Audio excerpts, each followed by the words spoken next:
ఇంట్లోనే ఈజీగా బొబ్బర్ల పప్పుతో వడలు ఎలా వేసుకోవాలో ఈ వీడియోలో చూద్దాం, వచ్చేయండి.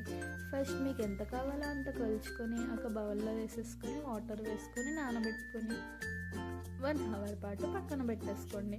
నెక్స్ట్ ఒక 1 అవర్ అయిన తర్వాత వీడియోలో చూపిస్తున్నట్టు 2-3 టైమ్స్ కడిగేసుకొని మిక్సీ జార్లో వేసుకొని మరీ మెత్తగా కాకుండా లైట్గా బరగ్గా మిక్స్ చేసుకోండి.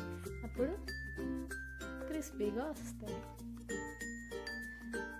అలా వీడియోలో చూపిస్తున్నట్టు ఈ కన్సిస్టెన్సీ వచ్చాక ఒక బౌల్లోకి తీసుకొని అలాగే ఒక 2 ఆనియన్స్ అండ్ 4-5 మిర్చీస్ కూడా కట్ చేసుకొని వేసేసుకొని రుచికి సరిపడా ఉప్పు కూడా వేసుకొని వీడియోలో చూపిస్తున్నట్టుగా బాగా కలుపుకోండి.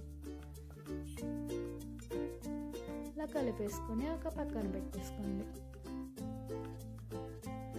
అలా ఒక పక్కన పెట్టుకున్న తర్వాత స్టవ్ వెలిగించుకొని ప్యాన్ పెట్టేసుకొని అది కూడా హీట్ అయిన తర్వాత ఆయిల్ వేసేసుకొని ఆయిల్ బాగా హీట్ అయిందో లేదో చూసుకొని వడలు వేసేసుకోవడమేనండి. అలా ఒక 2-3 మినిట్స్ అయిన తర్వాత వెనక్కి కూడా తిప్పుకుంటూ ఫ్రై చేసుకోండి.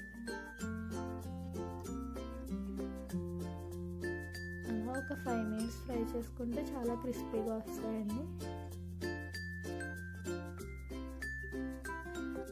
అలా కొంచెం కలర్ బ్రౌనిష్ కలర్ వచ్చిన వెంటనే తీసేసుకుంటే మనకి ఎంతో క్రిస్పీ అయిన వడలు రెడీ. ఫస్ట్ టైం కనుక మీరు మా ఛానల్ చూస్తున్నట్లయితే please like, share and subscribe.